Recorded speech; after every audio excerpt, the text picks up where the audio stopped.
Hey guys, today I'm going to show you how to take your radiator out of your Jeep TJ. Now there might be a couple different reasons why you want to do this, whether you damage your radiator and you have to replace it, or whether you want to upgrade to something better.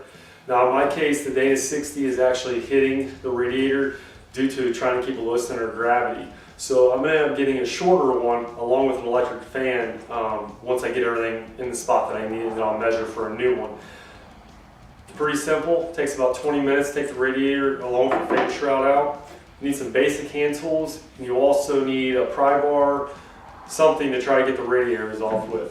And it doesn't hurt to have a bucket or an oil pan to drain the radiator fluid in prior to taking the radiator out.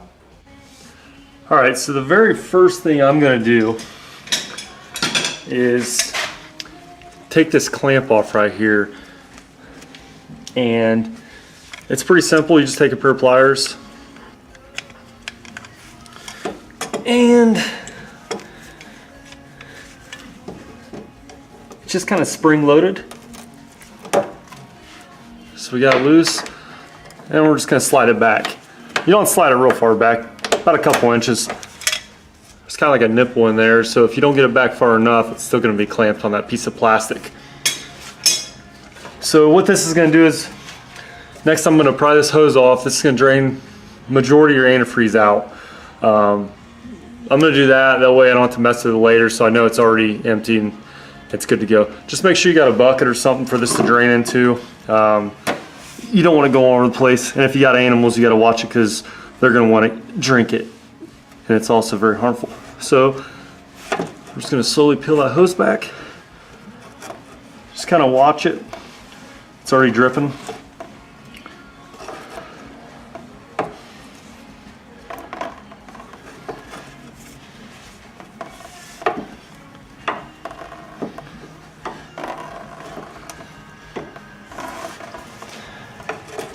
And if you haven't had this hose off, it can be a little bit of a pain.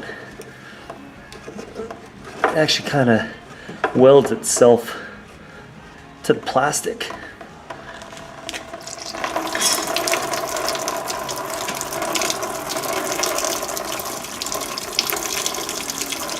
So I'm just going to kind of leave it like that for right now.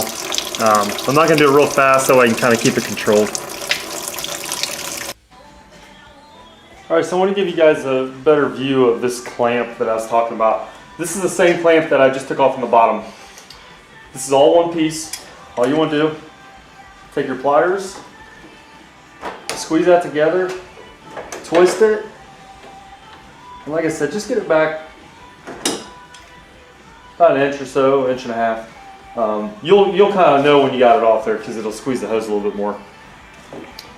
Then all you gotta do is take a screwdriver or a pair of pliers. This one up here is a little easier. You can just kind of push it, just like that. Now it's off. Pretty simple. All right, so after you get your top hose and then your bottom hose down there disconnected, radiator is completely drained, so there's nothing in there. Next step is we want to take the fan shroud off of the radiator. Now, in order to do this, it's pretty simple, really. You look on each side of the shroud, and you're going to see little bolts. You see one right there. I think there's two more down there below it. You take those off, and then the fan shroud will be loose from the radiator. If you don't do that, you won't be able to pull the radiator up. You got this fan in the way, so that's going to keep you from pulling that up. After we get those done, we're going to go ahead. You got two mounts up top for the radiator on them little L brackets, and then you have, I believe, 2 or 3 on the sides. So you can see one right there, and then you see another one right down there. So let's go and pull those out.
Alright, so after you get the 3 bolts on each side off, you have your hoses unhooked, you should be able to pull it out. First thing you want to look for is anything zip tied or snapped onto the radiator.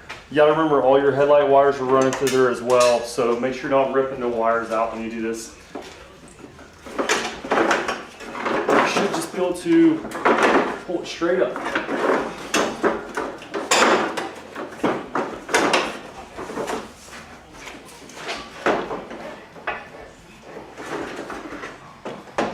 Alright, so there you have it, guys. Pretty simple. Got the fan shroud and the radiator out. Now my plan is to go to an electric fan, and I'll take out that mechanical fan then. But that gives me a lot of room right there. I can now bring that axle up. Don't have to worry about bottoming out on the radiator hose there and the radiator itself. So thanks for watching, guys. Make sure you hit that thumbs up button, subscribe, and comment as well. Thanks.